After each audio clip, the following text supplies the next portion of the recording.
Twitch chat War Dog message over. And also Doomsday. Welcome back, guys, to Total War 3 Kingdoms with our Let's Roleplay Cao Cao campaign. We have done 139 turns. We're in Spring 218. And I'm going to use this little feature here, which I haven't used yet, to bring you guys up to speed. So, that's not helpful. There we go. This is the records mode. You can do it as a, you can play it, but I'm going to do it manually. And you go through every year. So the year 190 when the game started, this was Cao Cao. Cao Cao was this brown blob. The red blob, the massive red blob, is the Han. This I think is Huang Shao. And the way it seems to work is, if you haven't had contact with an area, you don't know what colour it should be. If you've had contact with a faction, on this mode at least, you can see all of their territory. So because we border the Han in a couple of places, we can see all of the Han territory, which means we can also see their overlord. So that black blob is Dongzhuo. That's Yuan Shao. Like I said, that's Huang Shao, so that's probably Huang Shao as well. Maybe even that.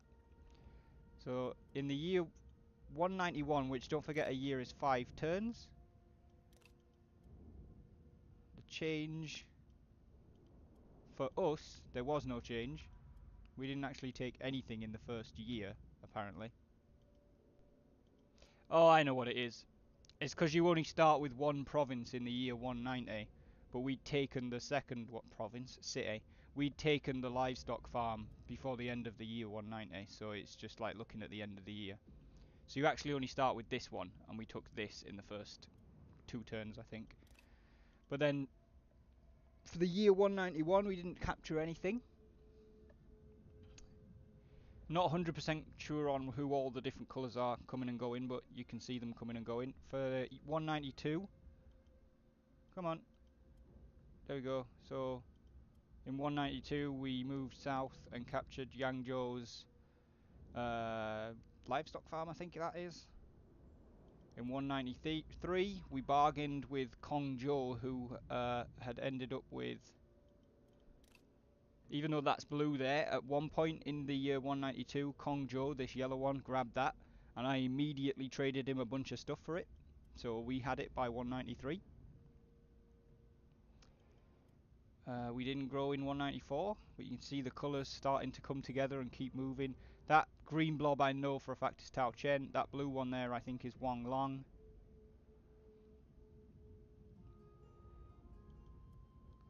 From 194 to 195 we took 2 pieces of territory, including the city of Yangzhou. By 196, this was Yuan Shao's invasion. He took that and eventually took that one as well. Which you can see there, he took that and we took this. And then that was the same for 198. By 199 we'd taken both of those back. By the year 200, did we actually make any changes there? It's a bit fiddly where you click to get the thing to do it manually. Somebody took that and I can't remember who it was. Oh, it's Liu Bei. That's Liu Bei's colour, which is, this is Liu Bei. This one here is Kong Rong. The browns are all very similar shades. I apologise if you struggle with minor shades, like Yuan Shao, Liu Bei and myself are all arguably indistinguishable when they're not bordering each other.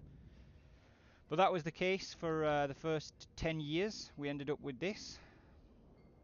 Then if I go step 10 years forward, nope, that's not what I wanted to do. 10 years back, 1 year forward, there we go. So from the year 200, our border didn't really change, but Yuan Shao came across here. That's Yingchuan farmland, that's the city of Yingchuan. You can see the cities are actually slightly bigger than the resource places. There you go, from 201 to 202, watch these territories down here. We gain ground, 203 to 202 to 203. Probably keep an eye on this territory. Oh no, it was that one first. And then I actually think we take this light blue one and then this pink one. Not in 204. There, 205 light blue's gone. That was Jiang Chao. 206. Yeah, before we took that, Liu Yao actually grabbed our port on the river there. By 207, we'd taken both of them. 208. Oh yeah. By 208, everybody was at war with Kongzhou, and Liu Bei was the first one to get there. So that's now Liu Bei as well. 209, 210. We were kind of stuck in a rut here because we were surrounded. This yellow one I think is Liu Biao. The light blue is Yuan Shu. This is Liu Bei, and they were in a coalition with Kongrong as well. Don't forget. So we was basically, apart from these couple of Han cities, and this giant black block down here is Lady Wu, Sun Jian's wife. That's probably Cai Mao, and that's Huangzhou. We couldn't go anywhere. We had a long time where we couldn't move because of this good boy coalition and Lady Wu separately. So what ended up happening was we spent a few years being very stationary with land changing around us. Everybody was going for Huangzhou down here. We won the race for that in 213.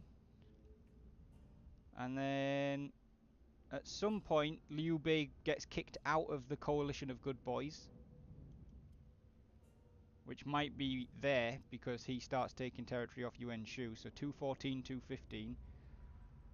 And actually, wow, look at that territory loss for Yuan Shu. He owns that, that, and that. And watch the change. Boff. Loses 2 territories to Gongsun Zan, loses 1 to Liu Bei and 1 to Liu Biao. Does he lose that one? No, that used to be Liu Bei. So Liu Biao takes that off Liu Bei. Gongsun Zan takes these 2 off Yuan Shu, and Liu Bei takes this one off Yuan Shu. Either way, big loss for Yuan Shu. And then at some point, yeah, 215 to 216 is when we start fighting Liu Bei. So we take this, which is Yangzhou farmland. We take Yingchuan. And to be honest, that's, I think, as far as we got. Because very quickly after that, the rest of the coalition made peace with Liu Bei. And I wasn't about to fight him on my own because he's the most powerful person in China. So I made peace and kept the borders that I'd earned. Which brings us up to here. So I'll let it play. It doesn't take long. So we'll let it play in one go. And you can see the borders sort of change organically.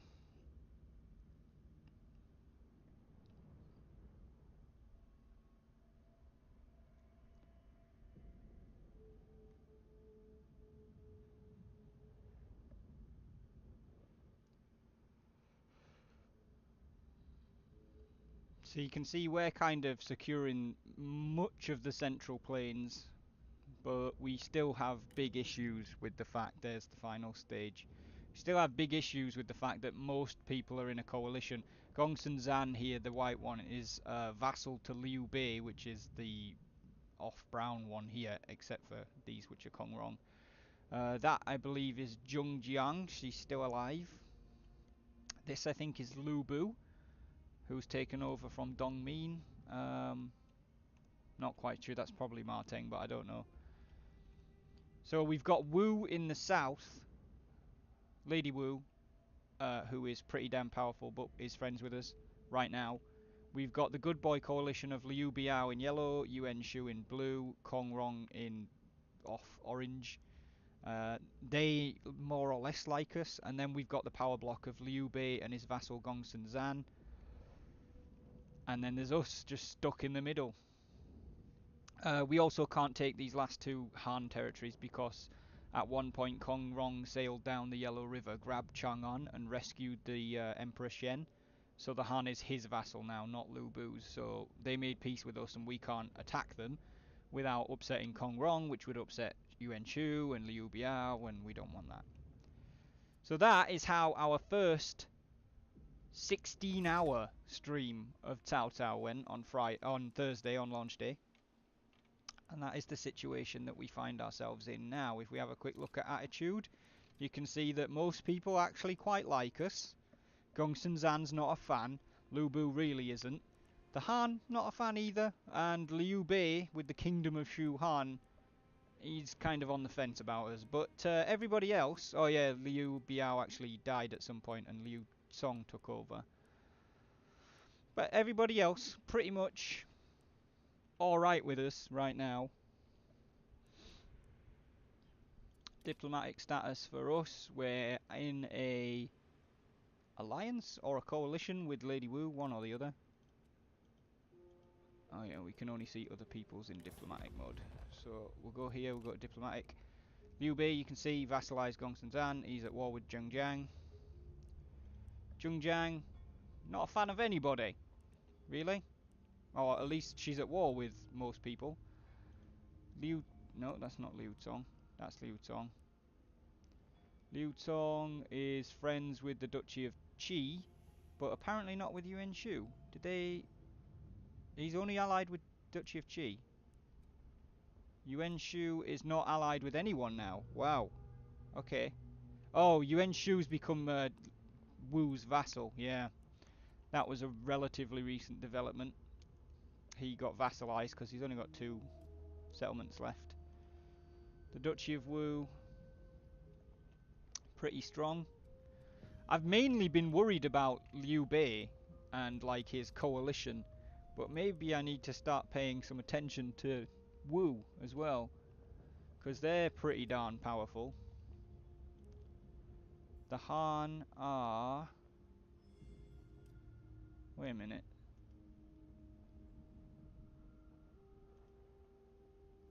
The Han... Do they not have a vassal master right now? Oh, they do. It's Xiahou down there.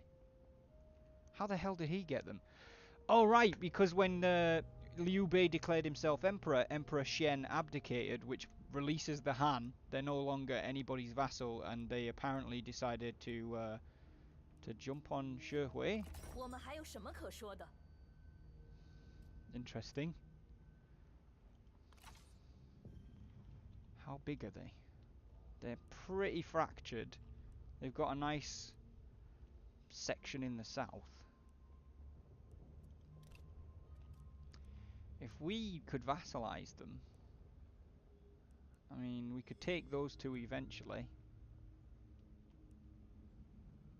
Linking up with them over there would mean beating Liu Cong, but we're going to have to fight somebody. And I'm still not completely confident that we can beat Liu Bei and Gongsun Zan just yet. We were in a situation at the end of the last stream where we needed to figure out where we were going to attack. And I think... How powerful is the Han? 15th. How powerful is Xiahou? 7th. So apparently he is more powerful than them, so he probably has a bunch of territory over here in the southwest. But if we got military access with the Duchy of Wu, we could maybe just march an army straight down there and support the Han's independence. So let's let's make that the plan. Let's say Duchy of Wu. Hello. Transition your coalition into a military alliance. Cool. No, where's the what I'm looking for? Do you automatically get military access if you're in a coalition?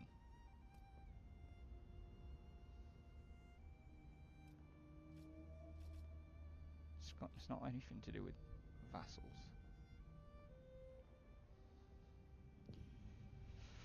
I think maybe you do automatically have access if you're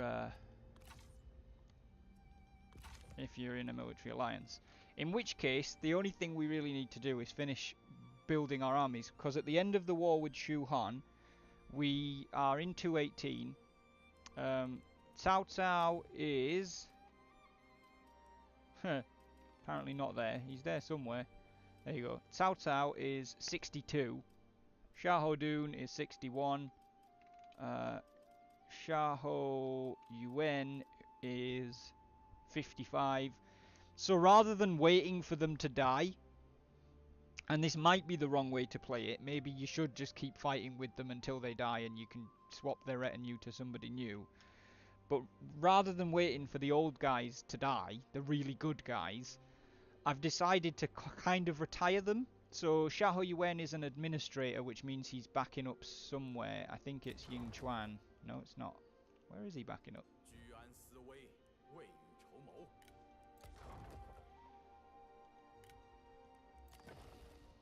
Oh, that's right.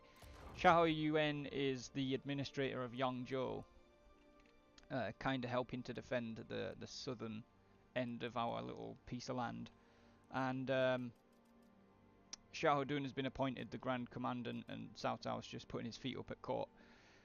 Rather than carry those guys forward until they die, I've decided to start trying to get Cao Cao's many sons some experience. So Cao Pi here has an army with his brother Cao Zhen and with Shu Miao.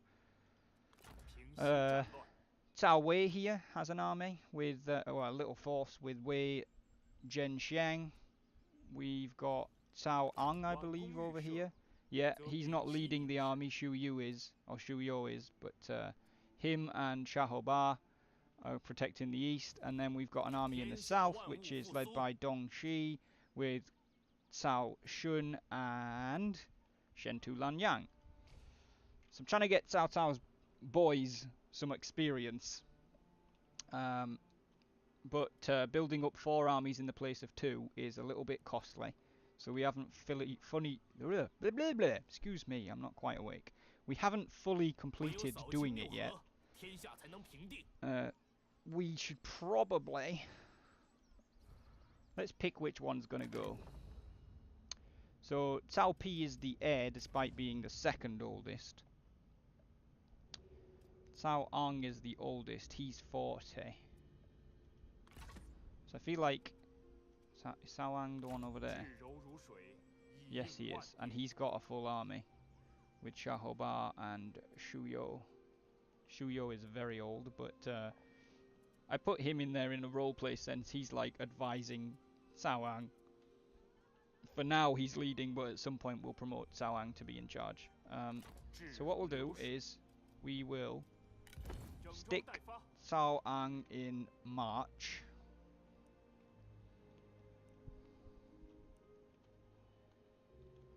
And we are going to march him all the way down. Yeah, we've got a green arrow, which means we're not trespassing. I'm going to march him all the way down to Cangwu, so that he's in a position to fight Xiahou.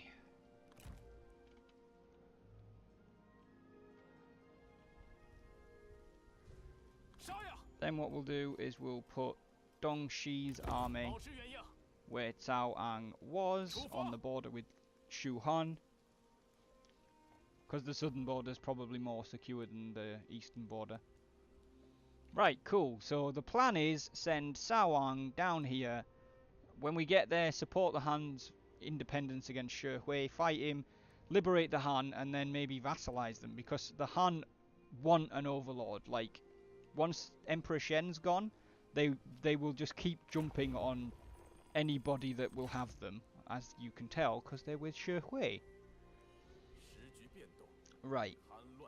I have not been maximizing and optimizing my cities either. I'm not going to do it all at once, but I am going to start looking at like what's what.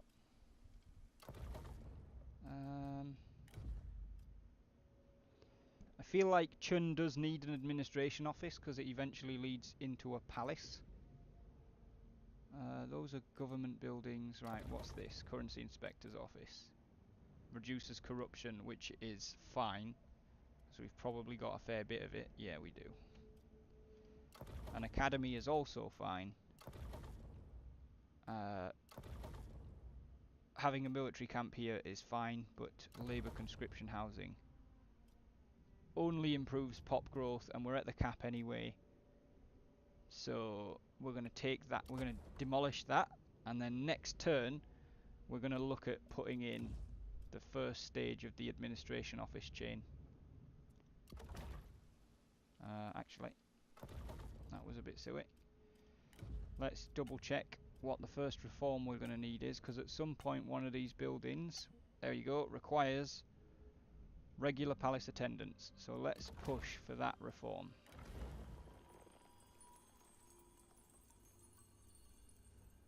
Eunuch secretaries, right, it's there, so we need to get eunuch secretaries first, which actually grants us an extra available administrator position. So I think I've got 2 administrator positions. We've got Xiahou Yuan, who is in Yangzhou, and we've got Cao Ren, who is in Yingchuan. You can see because the little gold guy with a hat means that that commandery has an administrator. So we've got Cao Ren protecting this border, we've got Xiahou Yuan protecting this border. I think Chen needs one. So let's look at assigning a administrator for Chen. Preferably not a general, of which we have lots. We don't have a strategist, which sucks. Could we recruit a strategist? We could. There's 2 level 1 strategists there. I don't know if anybody else has really kind of, from a roleplay standpoint, earned the position, because the people that we've had fighting our wars have basically all been family, and they're almost all in positions now as well.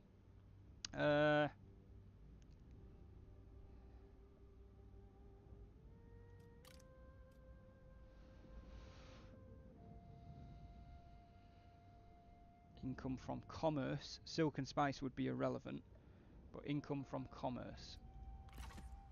How much of that is... None of it is commerce. None of Chun's income is commercial. And we're going to put an administration office in there which grants prestige and just boosts income overall, but it doesn't make it commercial. So she's not a good fit.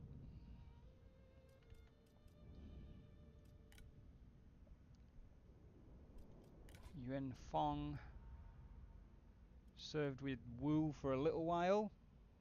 Cocoa! How you doing, Ering? Good to see you. How's your weekend going? This dude is vigilant, spiteful. It's not good. Composed. And he's an academic. None of which helps him with governing. Wang Gong. Incompetent. Great. Enigmatic. Cunning. And he's an advisor.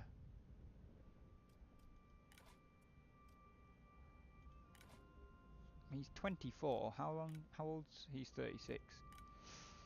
You know what? We don't have a whole lot of young blood right now.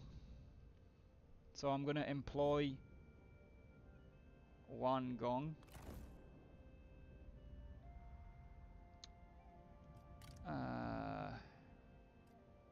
Juye has actually fought with the army. He's 53, so he's at retirement time. And he's not a fantastic administrator.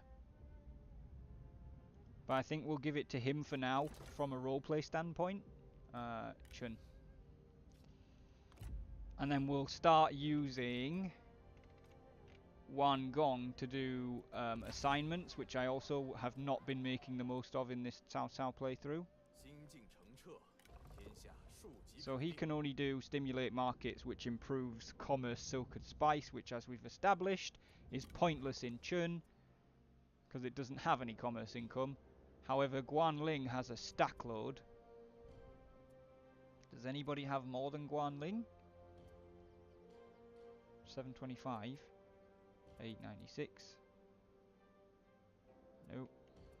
Yingchuan. 952 in Yingchuan. Alright, in that case, we're going to go to Yingchuan. And we're going to send Wan Gong. Wan Gong doesn't get on with Cao Ren.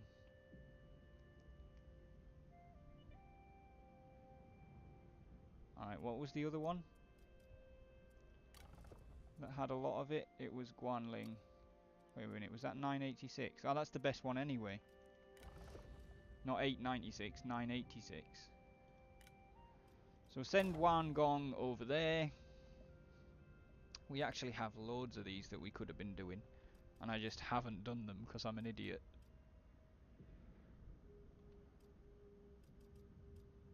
Supervise construction. Less construction cost, time, and building upkeep. You know what? Not there. Chen, assignments, Juye, go. Extra trade influence. Now, I still haven't figured out completely how the hell trade influence even works. If anybody knows, let me know. Tyler, welcome to the stream. How are you doing, bud? How's your weekend going? Oh, I'm loving the game airing. Like, I do really enjoy Total War games in general, but this one's just been fantastic. It's so fun. Nobody's public order is on the down, which is good. Yingchuan costs us a lot of food. Right, yeah, I don't really know how trade influence works just yet, so we'll skip that one. Replenishment and mustering turns. Well, we might end up training troops with these armies when we get more money. So I'm going to put Sun Ren on on oversea mustering, and we'll just keep renewing her on that. Xiahou, food production not really necessary right now. Income from peasantry from Lady Bian. Need to get back into the mindset with these names, guys. Income from peasantry, income from industry. Alright. Where does my most peasantry income come from? 570? Definitely not. Nope. Nope. 661 in Lujiang. It's Lujiang. 661. Right. Lady Bian. You are going to go and do tax collection in Lujiang. Meanwhile, Cao Cao. 30% income from industry.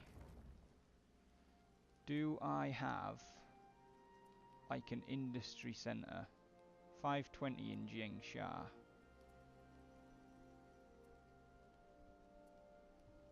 See what I mean? Like, none of it is optimised. So we will send, as weird as it feels weird sending Cao Cao to Jiangsha because it's not even attached to the rest of the empire. It's like it's over here.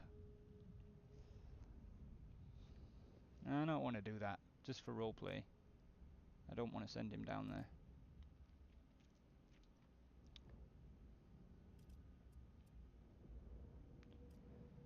Sui Yue can do supervised construction as well. Is there anywhere where we might start building things? There is, but I don't know where yet, so we'll save him until we know. Alright, that was a bit of a lengthy one getting back into it, guys, but we do have a lot of re-optimization to do with the way Cao Cao is running his lands. Liu Bei wants me to become a vassal. They will pay me to become it. A total of like 10,180 gold over 10 turns. Copper, actually. I'm going to start calling it copper, not gold, because I think that's what it is. And he guarantees our autonomy. I'm still not doing it.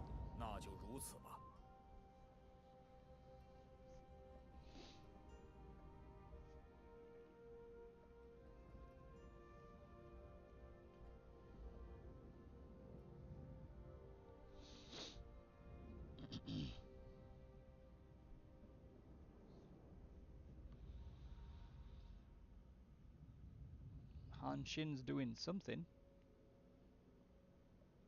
Not sure what it was.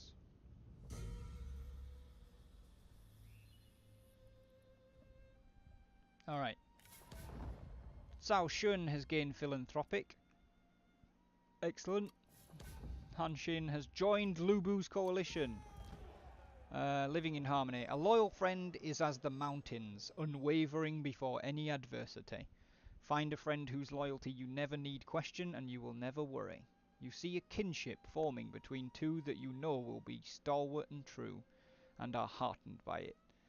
Sun Run and Fan Chou are getting to be closer friends. Seen that? Yangchuan and Wang Hong. Chen has demolished its labour hall. I said we wanted to do the administration office because we want a palace, don't we?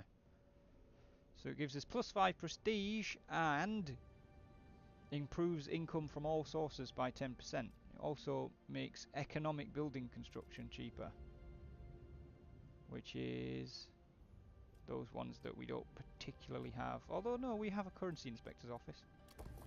Right, let's get that on the go. Wow. Like our income last turn was like 1900. Mostly that is all assignments. So we've improved income by like 500 copper just by putting people on the right assignments. That's mental. Alright, so we're improving Chun. Let's look at Yingchuan, even though we've only got the city itself. What have we got? Apparently we've got private workshops. In fact, we've got master lacquerware artisans.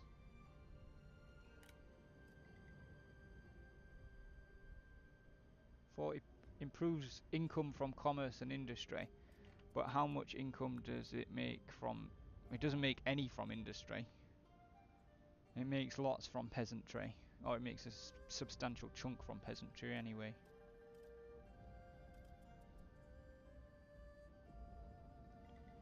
Commerce is plus 495%. 190 of that comes from this building. 100 of it comes from that building.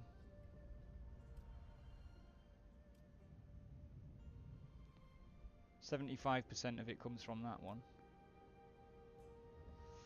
Alright, Yingchuan is actually producing food. It's got irrigated farms and it's got farm tool distributions. I'm going to try and make Yingchuan into more of a commercial and industrial centre. Pretty much based on the fact that it's already got the master lacquerware artisans.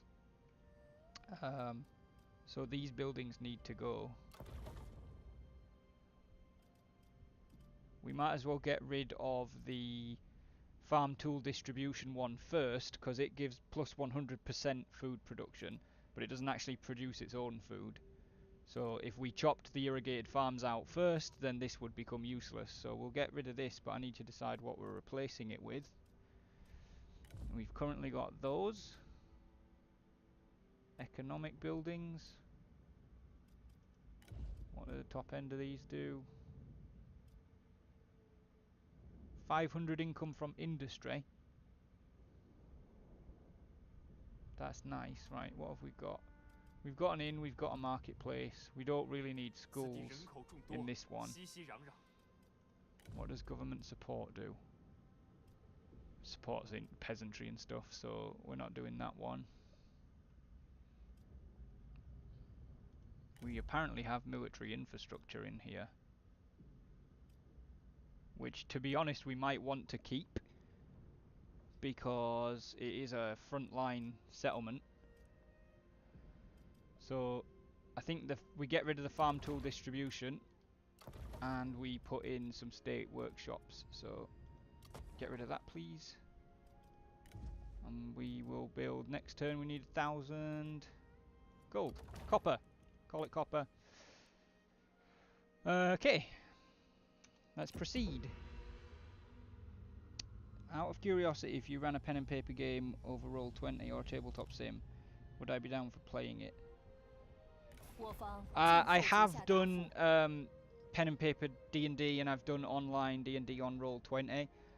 The reason I'm not doing them right now is I just don't have time. So as much as I would love to, I don't think that I'd be able to commit to that. She wants to pay me $2,000 for a builder, which reduces construction time in the administered commandery. No, because it'd be really nice if we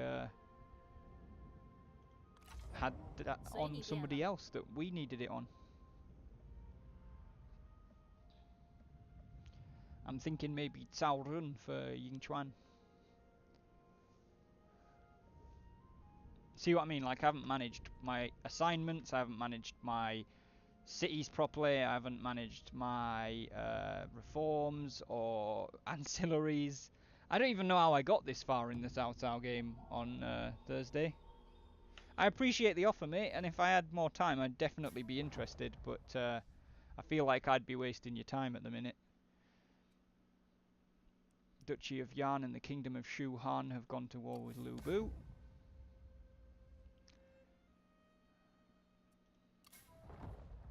Oh, the Kingdom of Shu Han liberated the Duchy of Yuan. Interesting. Friends stick together. In the fading light of day, you and a friend gather for a drink. It is an almost ritualistic time for you both. A time to sit, reflect, and enjoy one another's company. There is seldom time these days, not like there used to be, so you both savour the moment and each other's company, and fine, fine wine.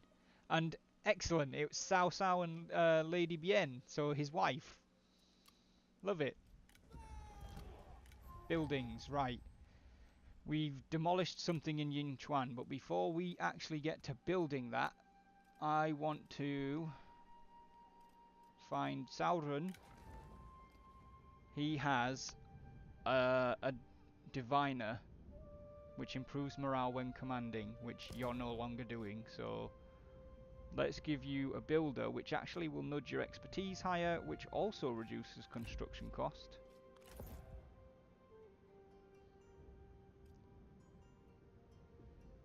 Oh, reduces construction cost, he reduces construction time. But still, that's really good. And then in Chen we've built a county office. So we probably want to upgrade that to a magistrate, which gets us 5 more prestige and 15%, no, yeah, 15% total income from all sources. So let's get that. And then in Yingchuan, said we were going for state workshops, didn't I? Let's get that. Right, excellent. We've still got a stack load of cash. So maybe we look at... Apparently Yangzhou can't build anything. Guess that's okay then.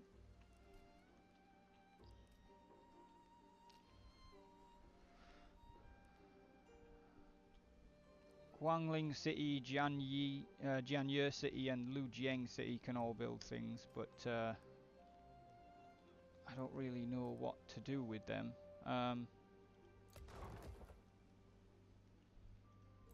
Oh, they can all be upgraded.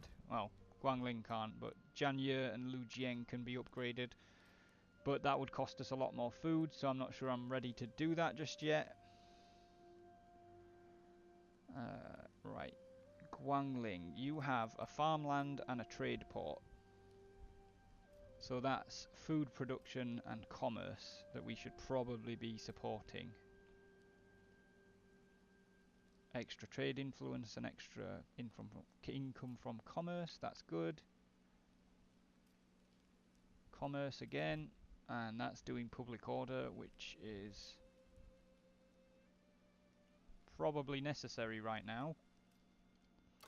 You are boosting pop when the city is full, so you're definitely getting demolished, and we'll find something else to go in there.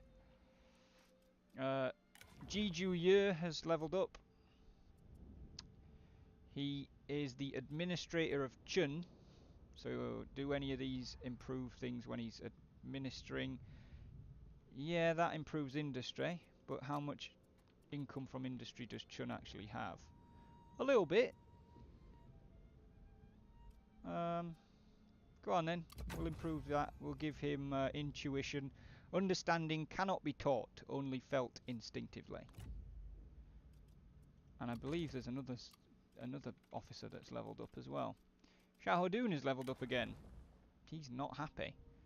He doesn't like Juye, Lady Bian or Cao Pi. You are going to struggle, Xiahou. Right, you are the Grand Commandant, which I think means none of these actually help. So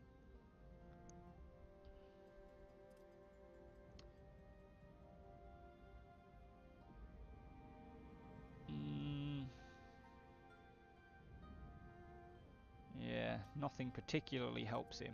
So he's got 3 options.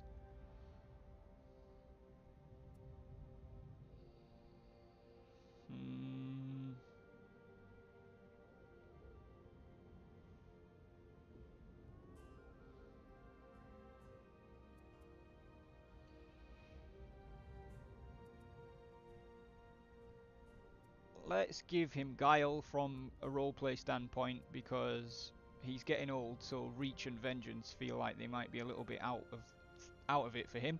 The Crafty Fox evades the Farmer's Blade. It doesn't really help him at all, but we had to give him the point in something, so... Alright, armies, we've got 2 that can move. I'm not bothered about them moving. However, Cao Shun's army can probably increase. You know what, let's go look at court, because Shentu Langyang is old. So I need to maybe hire somebody else to work with Cao Shun. I was hoping to get a strategist, there is not one. 48, 50, 27, 59, 33, 23, 35, 34, right, tell you what, Dongbi, 23-year-old, you're getting hired.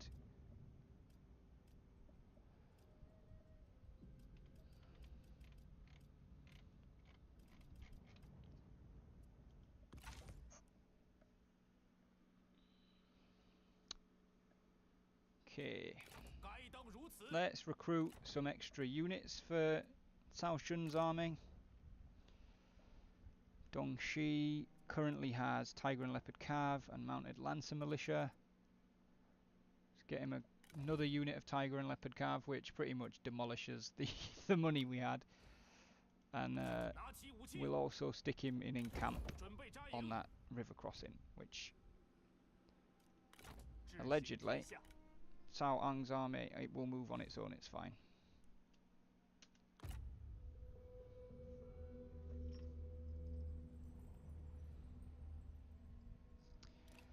What I can also do that I have not been doing with Cao Cao is invoke the council, which one of them will give me like a mission, and there will be rewards for completing said mission. So I think we'll give that a bash as well. Hello, Yuan Shu. Acknowledge your legitimacy for money. Sure. I don't care about your legitimacy. There's already a duchy, 2 duchies and a kingdom, so if you can catch up with 2 settlements, go for it, mate. The game's actually really helpful. It gives you, like, it literally points to things that you haven't done on a turn. So right now there's a 1 next to this, which is telling me that this army has action points available. And you can see there's a 1 next to the armies tab to say one thing in the army tab needs your attention. I'm ignoring that because they're set to move, so they'll move on their own anyway at the end of the turn. There's a 1 on my faction council because I haven't invoked my faction council. So we can do this. Oh no, wait. Can we do that? Do we already have a mission?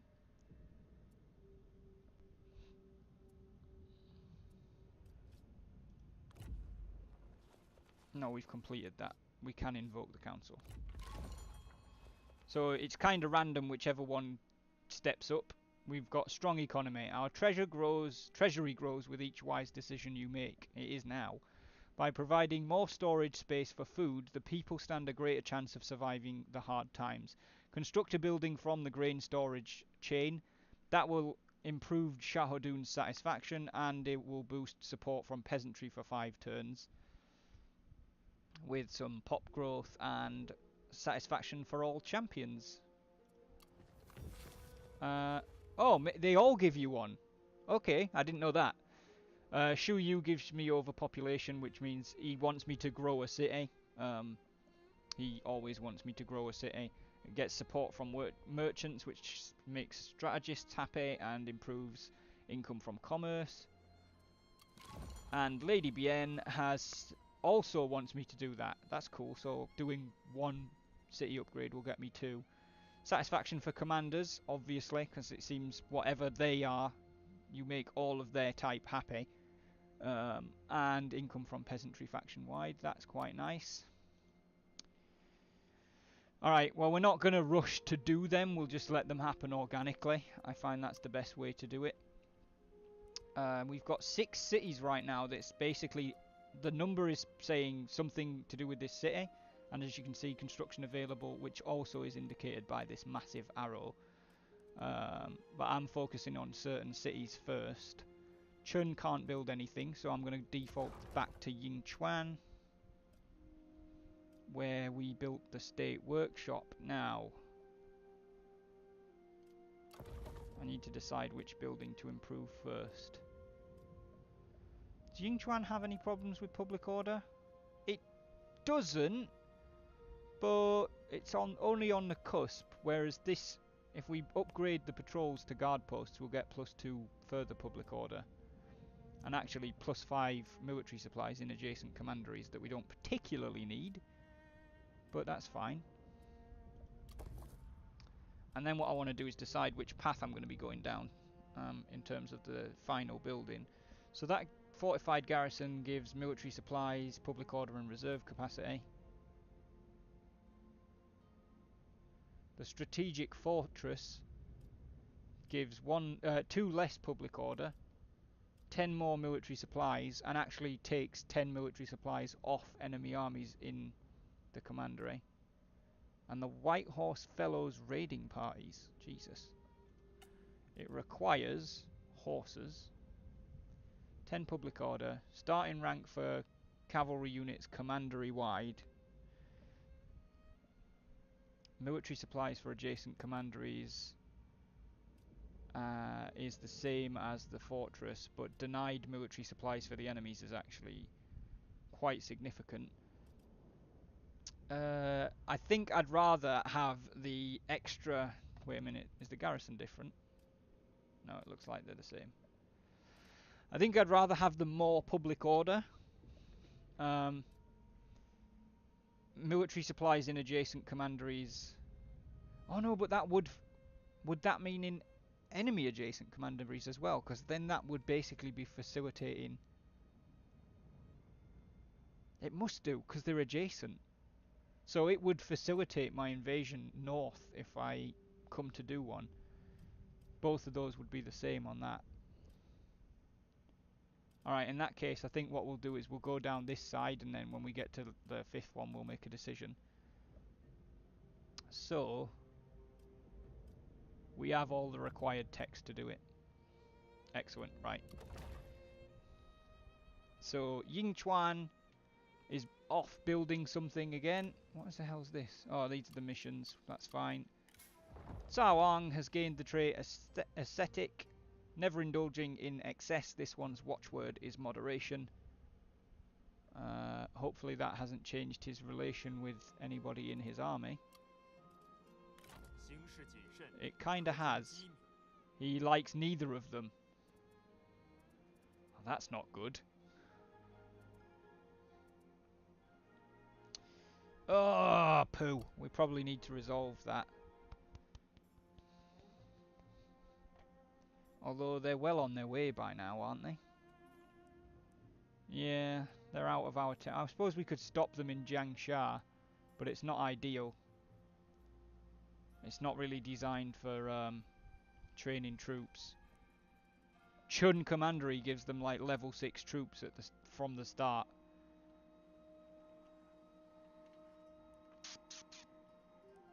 Why don't you like each other now? Because you are ascetic. Lords gluttony, gluttonate, vanity and drunkenness.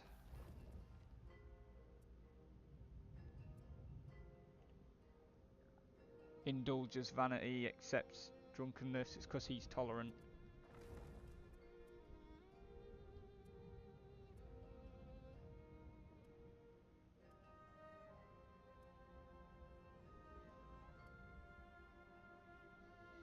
Not quite sure why he doesn't like Xiahou. God damn it, get it right. Loads arrogance and greed, wary of ambition. You're ambitious, aren't you? Yeah, admires ambition because he's artful. Damn it. Alright, well Xiahou is 62 anyway, so let's move. Why can't we make you the commanding general? This general is currently commanding the army. Don't think he is. Is it because of the stance you're in? Or maybe because you've got a move planned? Yep, it's because you've got a move planned. Right, we're going to give Cao Ang the command of the army. He's 41 anyway, so he's definitely old enough, even though he hasn't fought very much. The first one we're going to get rid of will be Xiahou, because he's only a level 1 anyway, so it's arguable that he's not really losing very much. Oh yeah, you have to be in your own territory to deploy units, so I would like you to force march and then stop in Yangzhou, please.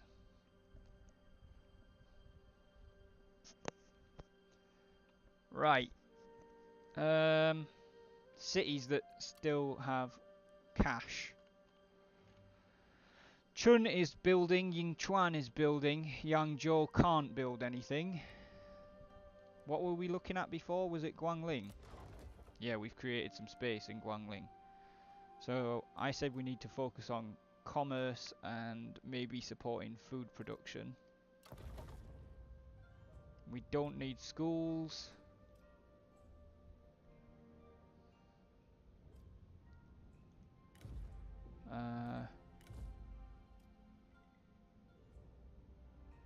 Why can't we do that? Because there are no slots. Oh, right, because that's a farmland one. Idiot. Grain storage. This would get us Xiahou's ability, I think. The mission that he gave us from the council. It also improves public order and reserve capacity, which is all that chain does.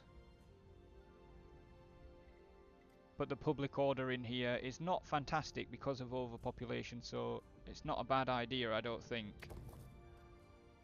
So we'll grab that. Then the only other place that can still do anything is Zhengsha, which we could level up.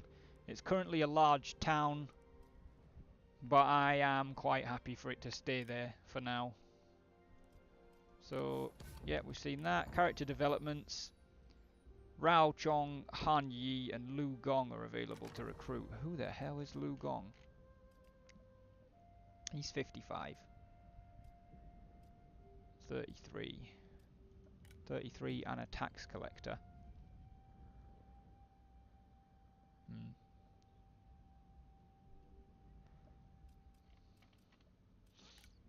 I still don't quite know what the optimal way to play this regarding the characters is, but we're in romance mode, which does mean that people will live significantly longer than they would in records.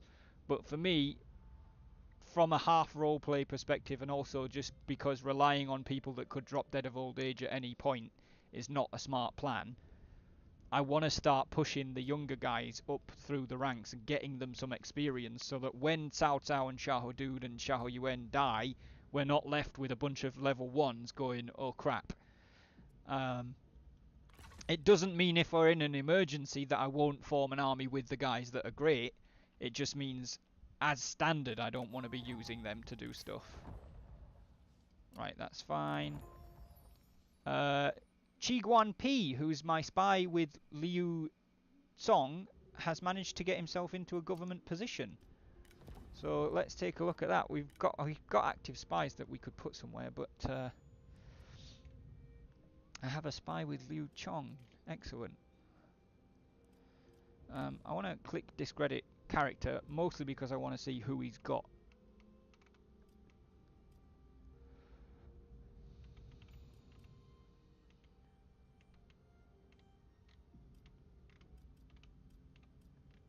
Not particularly recognising any names. He's got quite a few Caos in there. I don't think they're related to us.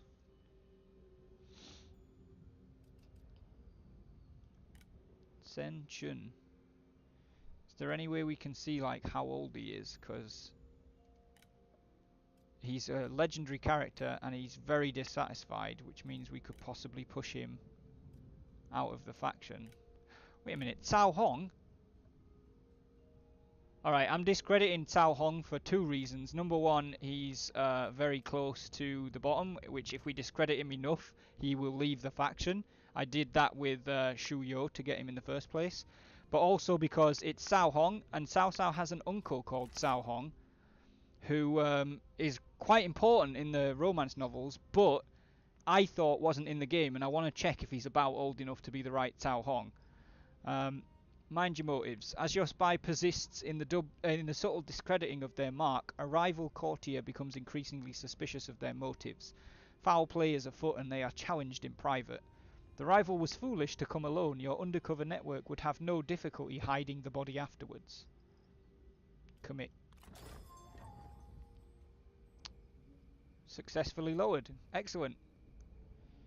In offering a sympathetic ear to their woes, our spy learned of their insecurities and slyly reinforced them, leaving them unsecure of their place in the faction.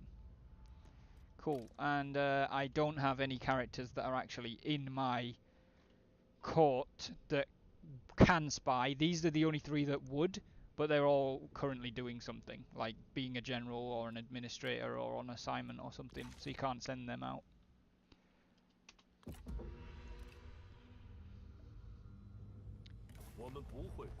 The Duchy of Yuan wants a non-aggression pact for 1500 or 1600. We do border them, but it would be nice to secure Gongsun-Zan as not being a threat whilst we potentially deal with Liu Bei.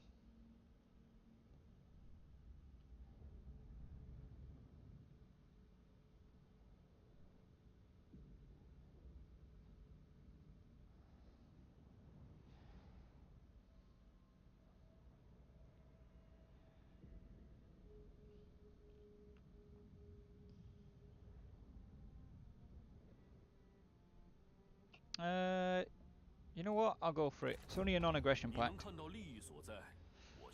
And it's not what we're aiming for right now. We're actually aiming the other end of China, so...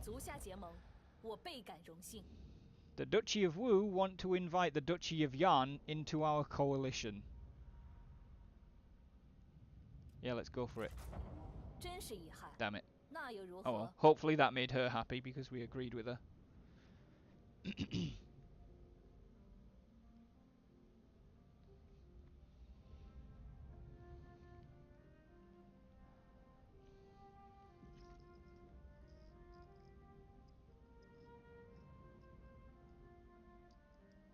Han Xin's turns are taking quite a little bit of loading power.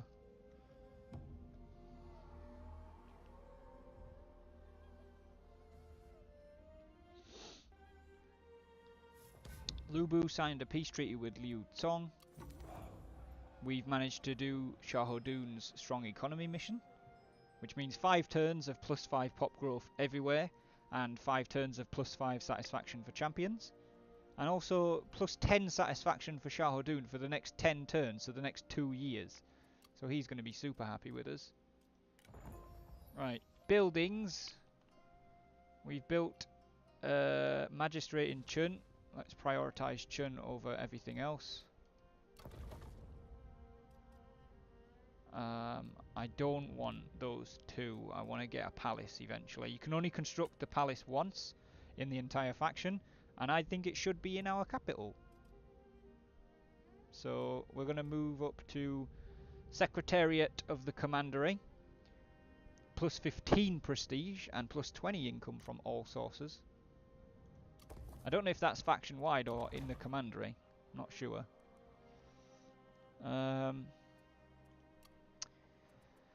Next we have Yingchuan, which we're working on.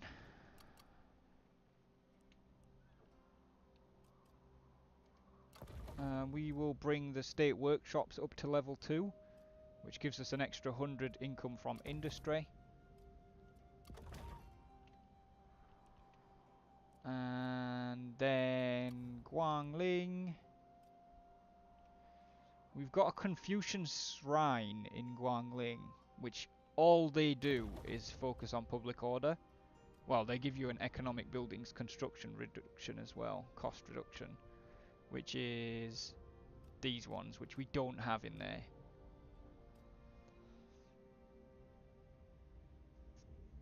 I'm not sure whether we want to keep that, but for the time being I'm just going to upgrade the grain store for an extra 2 public order and an extra 15 reserve capacity to a grain silo. So you can only build 1 building in each commandery at a time anyway, so once you've got something building, that's that. Zhengxia we can still upgrade, but I'm still ignoring it. Cao Ang should be able to make it to Jiangxia now. Right. And we can recall retinues now. So, swap selected retinue. Right. We need to find somebody that is going to mesh with Cao Ang.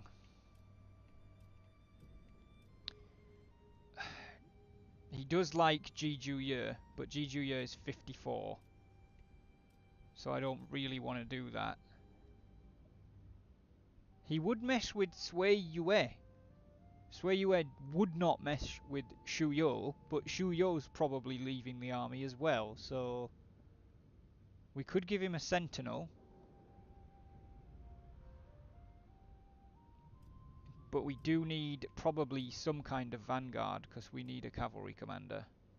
Nope, he wouldn't get on with Cao Ang, neither would he, neither would he. He would. Yangzhou, and he's 27. Oh, god damn it.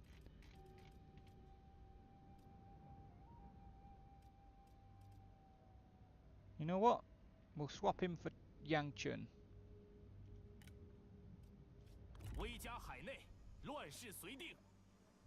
And then Yangzhou needs to recruit some extra troops, which we cannot afford because I need him to have Tiger and Leopard Cav. Mounted Lancer Militia.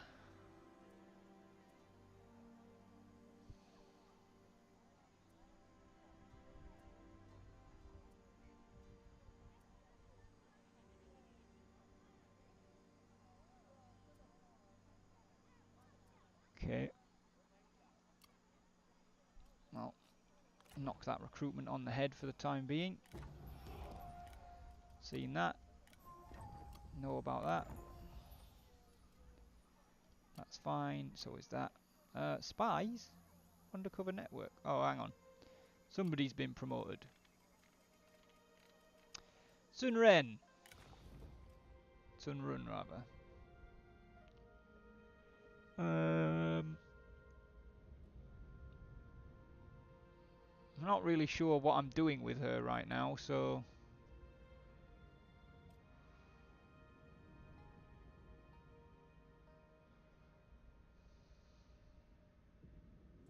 she's 29.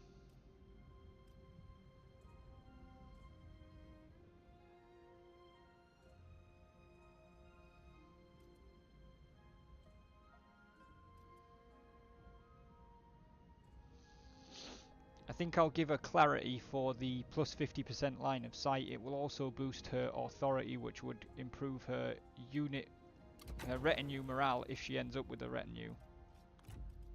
And it's boosted it by 1 point. That's fine. Alright, Spies is now lit up. I'm guessing because we can afford to recruit one of these three that would do it, but wait a minute. Xiahou is on his way back, so we could potentially send him out to spy somewhere next turn. Let's keep going.